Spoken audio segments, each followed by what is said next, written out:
All right, get ready to break a sweat because today we're diving deep into the world of exercise. Yeah. Specifically, the four most important types everyone should be doing. Okay. And trust me, it goes way beyond just trying to fit into those skinny jeans. Right. We're talking about optimizing your health and feeling incredible from the inside out. Absolutely. And to guide us on this journey, we'll be drawing on some fantastic insights from the Institute of Human Anatomy's YouTube channel, Oh, cool. where they really break down the science behind it all. You know, for a long time, I thought exercise was all about burning calories and sculpting a six-pack. Mm. But boy, was I wrong. Yeah. I'm really excited to uncover what I've been missing. Well, what's fascinating is that exercise triggers a cascade of physiological adaptations Okay. that impact virtually every system in your body.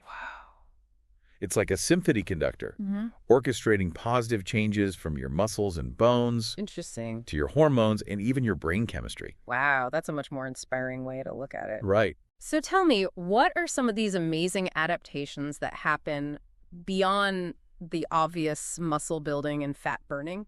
Let's start with those muscles. Okay. Exercise, of course, helps you build strength and endurance, Right. but it also increases something called capillary density. Okay. This means you get more tiny blood vessels delivering oxygen and nutrients to your muscles, making them super efficient. It's like giving your muscles a VIP express lane for all the good stuff. Exactly. Now, what about the heart? Mhm. I know it plays a big role in exercise, but what kind of adaptations are we talking about?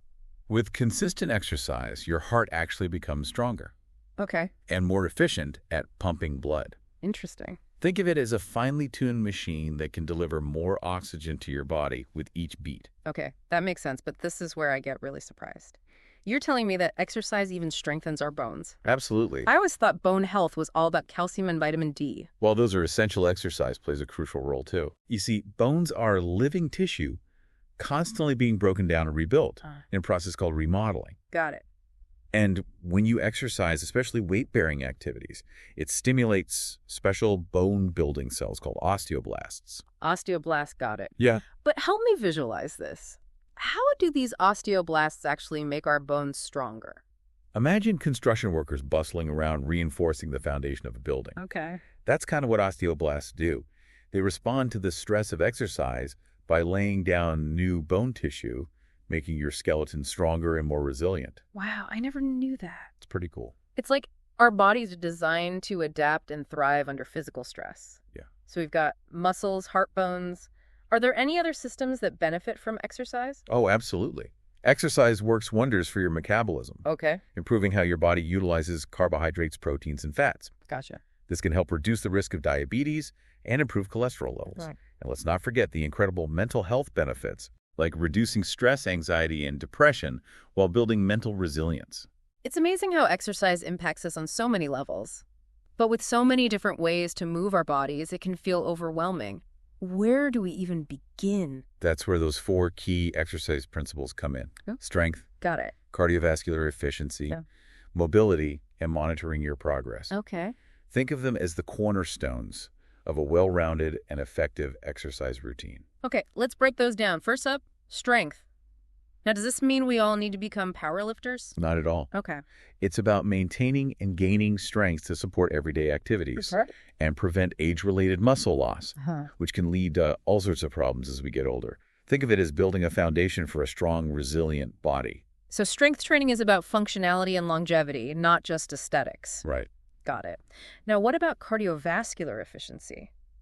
This one's all about improving your heart health, blood pressure, cholesterol levels, and blood sugar control. And it doesn't have to involve running marathons.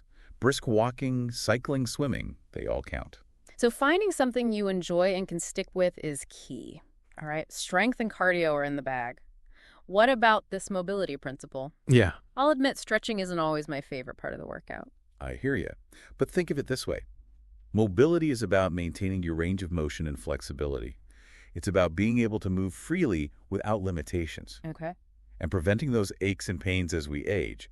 Yoga, Pilates, and even just dedicated stretching can make a world of difference. Okay, I'm starting to see how all these pieces fit together. Strength, cardio, mobility, check, check, check. Yeah. But what about that fourth principle, monitoring progress? This one is all about paying attention to your body's signals and tracking how you're improving over time. Okay. You can do this by monitoring simple things like your resting heart rate and blood pressure.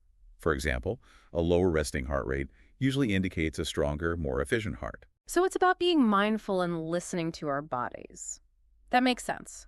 But let's get real for a second. How do we put these four principles into practice? Life gets busy, and fitting in a comprehensive workout routine can feel overwhelming. I agree, but the beauty of these principles is that they can be tailored to any lifestyle. Yeah. For example, if you're already into weightlifting, you might have the strengths component covered. Got it. But adding some cardio and mobility sessions could be beneficial. On the other hand, someone who loves running might need to incorporate strength training to prevent muscle imbalances and injuries. So it's about finding that sweet spot, a balanced routine that addresses all four principles. Exactly. And there are ways to make your training more efficient. Okay. For instance, compound movements, which engage multiple joints and muscle groups, are fantastic for building overall strength and saving time. Think squats, deadlifts, push-ups, and pull-ups. Those are some real multitaskers. Yeah. Now, what about cardio? Yeah. Any tips for maximizing those workouts? You bet. The concept of Zone 2 training is excellent for improving cardiovascular efficiency. It involves maintaining a heart rate where you can still hold a conversation. Okay. About 60 to 70% of your maximum. It's challenging, but sustainable, perfect for building that aerobic base. Zone 2 sounds intriguing, but I'm curious what's happening at the cellular level during this type of training. Why is it so beneficial compared to, say, sprinting all out? That's a great question. Yeah. When you train in Zone 2, your body primarily uses oxygen to fuel your muscles. Okay. This is called aerobic exercise. And as you consistently train in this zone, your body becomes incredibly efficient at utilizing oxygen. Wow. You actually increase the number and size of mitochondria in your muscle cells. Hold on, mitochondria. That rings a bell from high school biology. Yeah. Weren't those the powerhouses of the cell? Precisely. They're responsible for converting energy from food into usable energy for your muscles. Right. And by increasing their number and efficiency through Zone 2 training, you essentially supercharge your cell's ability to produce energy. Interesting. This translates to better endurance, improved cardiovascular health, and even increased fat burning. Okay, so Zone 2 is like giving your cells a serious energy upgrade. Exactly. But what about those who crave those intense bursts of energy, like sprinting? Yeah. Does that have a place in a balanced routine? Absolutely. High-intensity interval training, or HIIT, is a great way to challenge your body and push your limits. It involves short bursts of intense activity, followed by brief recovery periods. I've heard about HIIT workouts, but are they as beneficial as Zone 2 training? How do they compare? Both have their benefits. Okay. HIIT is excellent for improving your VO2 max, which is a measure of how well your body utilizes oxygen during intense exercise. Right. It also helps boost your metabolism and can be a very time-efficient workout. Zone 2, on the other hand, is all about building that aerobic base, improving your mitochondrial function, and enhancing your overall cardiovascular health. So it's not about choosing one over the other, but incorporating both into your routine for a well-rounded approach. That's right. And remember, finding activities you enjoy is key. If you dread your workouts, you're less likely to stick with them. This is all making so much sense. Good. But I have a question. You mentioned that maintaining strength only requires around 10 to 15 sets per muscle group per week. That doesn't sound like a lot. You're right. Yeah. It's actually quite manageable, even for those with busy schedules. And by focusing on those compound movements we talked about, you can make your strength training even more efficient. Remember, the goal here is to maintain strength, not necessarily become a competitive lifter. That makes a lot of sense. And you also touched on the importance of maintaining those fast-twitch muscle fibers. Yep. Why are those so crucial, especially as we age? Fast-twitch fibers are responsible for those powerful, explosive movements. Oh, okay. Unfortunately, they're also the first to atrophy with age and inactivity. That's why incorporating strength training, especially with heavier weights, is so crucial for preserving those fibers and maintaining your overall functional capacity. So even if we're not aiming to be Olympic sprinters, maintaining those fast-twitch fibers is key for overall health and longevity. Precisely. And it ties back to the benefits of strength training for bone health as well. When your muscles contract forcefully during strength training, they pull on the tendons attached to your bones, which stimulates bone growth and density. So it's another win for strength training. It's fascinating how all of these aspects of exercise are interconnected. It truly is. And that's why a holistic approach incorporating strength, cardio, and mobility is so vital for achieving optimal health and well-being. You know, it's amazing how much we've already unpacked about the incredible benefits of exercise. Yeah. It's like this hidden superpower we all possess waiting to be unleashed. I love that analogy. And as we continue this deep dive, I think it's worth emphasizing just how profound those benefits can be, especially for something like bone health, which we often overlook. Right. We tend to associate bone health with calcium and vitamin D, Right. which are obviously important. But you're saying exercise itself plays a direct role in building stronger bones. Absolutely. Remember those osteoblasts we talked about? Yeah. Those incredible bone-building cells? Yeah. They're stimulated by the forces our muscles exert on bones during exercise. Okay. It's like giving them a wake-up call saying, hey, we need you to get to work and reinforce this structure. So it's a use it or lose it scenario for our skeletons. Yeah, If we're not actively challenging our bones, they might actually weaken over time. that's right. It's one of the reasons why maintaining an active lifestyle is so crucial, Yeah. especially as we age.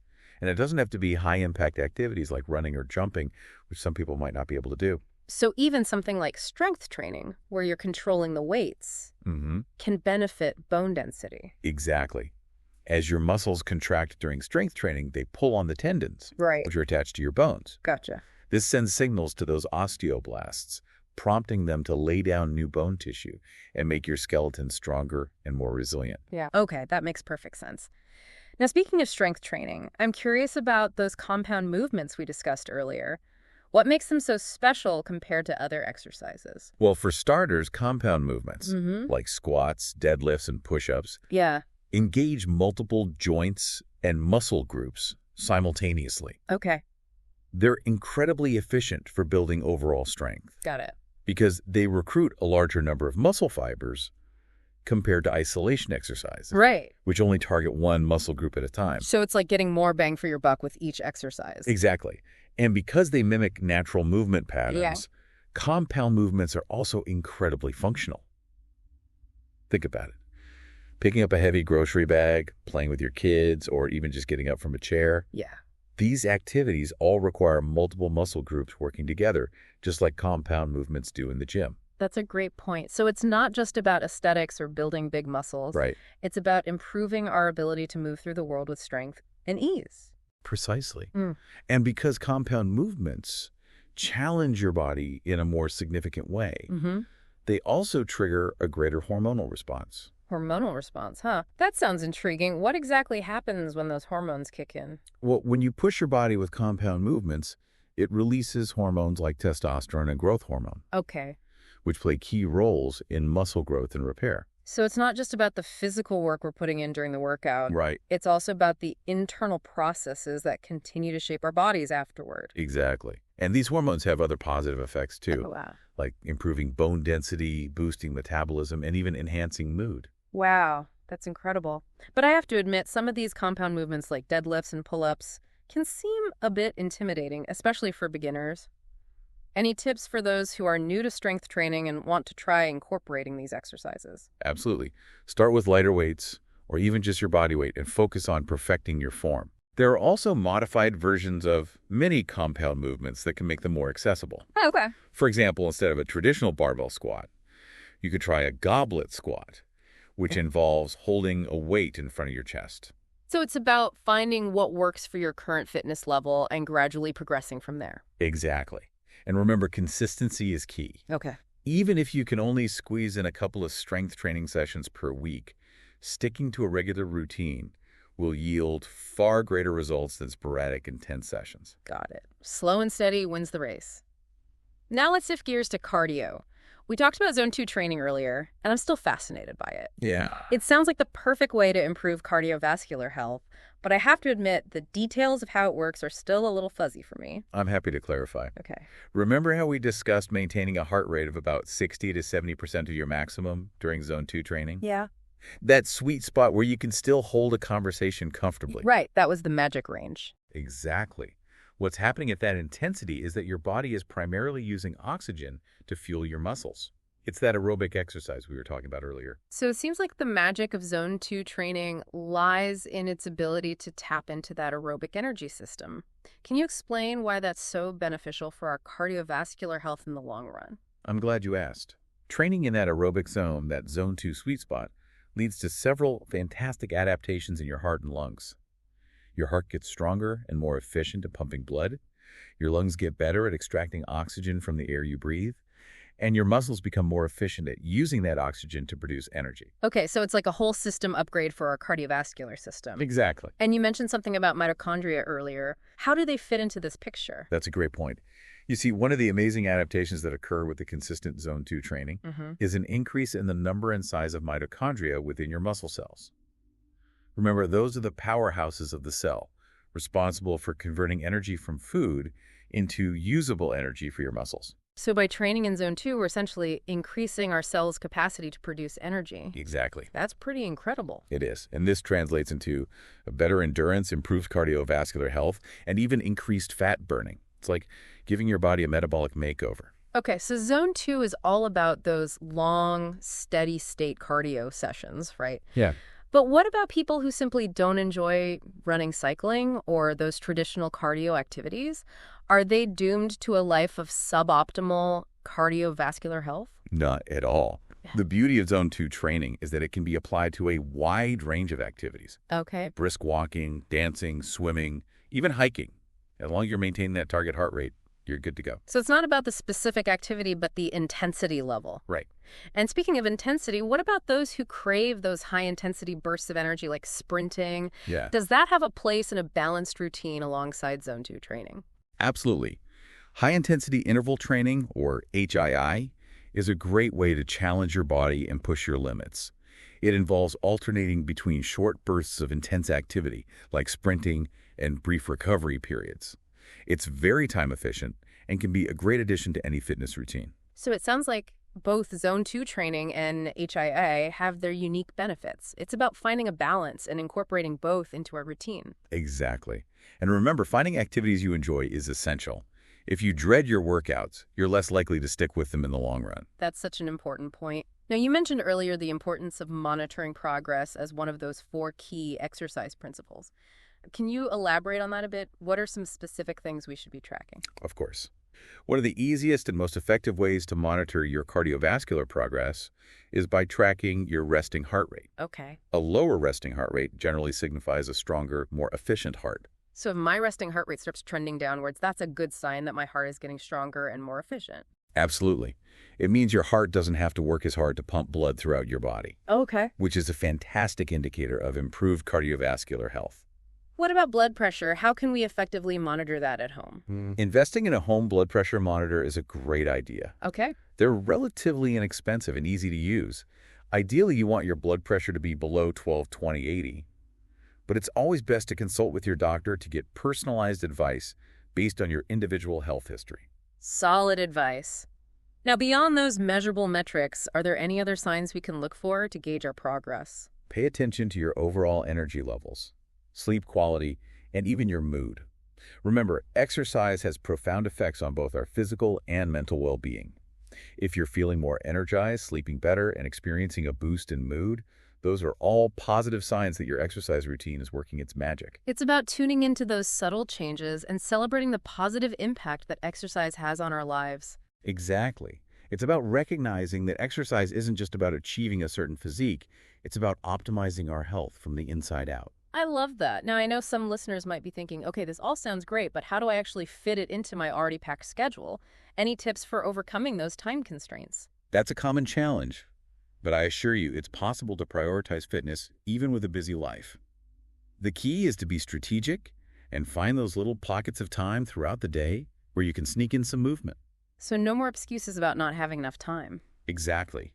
Even 10 or 15 minutes of dedicated activity can make a difference. Think about incorporating short walks into your workday, taking the stairs instead of the elevator, or even doing some bodyweight exercises during commercial breaks while watching TV. Those are all great ideas. It's about getting creative and finding what works for you. And remember, consistency is more important than duration. Even short, regular workouts will yield far greater results than sporadic, intense sessions. It's about building sustainable habits that you can maintain for the long haul. This has been an incredible journey so far. We've gone from the cellular level to practical tips for fitting exercise into our busy lives. I feel like I'm gaining a whole new appreciation for the power of movement. I'm thrilled to hear that. Remember, every step you take, every weight you lift, every deep breath you take during exercise, it's all an investment in a healthier, stronger, more resilient you. This deep dive has really been eye-opening. It's made me realize that exercise isn't just about achieving a certain physique or fitting into a smaller size. Yeah, you've hit the nail on the head. It's about so much more than that. It is. It's about optimizing our health, enhancing our performance, and ultimately empowering us to live our lives to the fullest. Absolutely. Now, as we wrap up, I want to challenge our listeners. What's one thing you can do this week to incorporate these principles into your life? Maybe it's adding a short strength training session to your routine. Oh, okay. Perhaps try incorporating a brisk walk in that zone 2 sweet spot. Okay. Or even just dedicating a few minutes each day to stretching and improving your mobility. Yeah. Remember those tiny but mighty osteoblasts? We want to keep them busy building strong bones. Absolutely. And let's not forget the incredible heart and lung adaptations that happen with consistent cardio. Even a little bit goes a long way. So true. And for those who want to delve deeper, remember the Institute of Human Anatomy's YouTube channel has a wealth of information on these topics and more. They really do a fantastic job of explaining complex concepts in an engaging and accessible way. It's been such a pleasure exploring this topic with you. I feel like I've gained a whole new toolbox of knowledge and motivation to level up my fitness journey. Well, I'm so glad to hear that. Remember, knowledge is power, but action is key. So get out there, move your body, and experience the transformative power of exercise firsthand. Yes. Every step, every rep, every deep breath, it's all an investment in a healthier, stronger, more resilient UO. Well said. And on that note, we'll wrap things up for today. Thanks for joining us on another deep dive. Until next time, stay curious, stay active, and keep striving for that optimal well-being.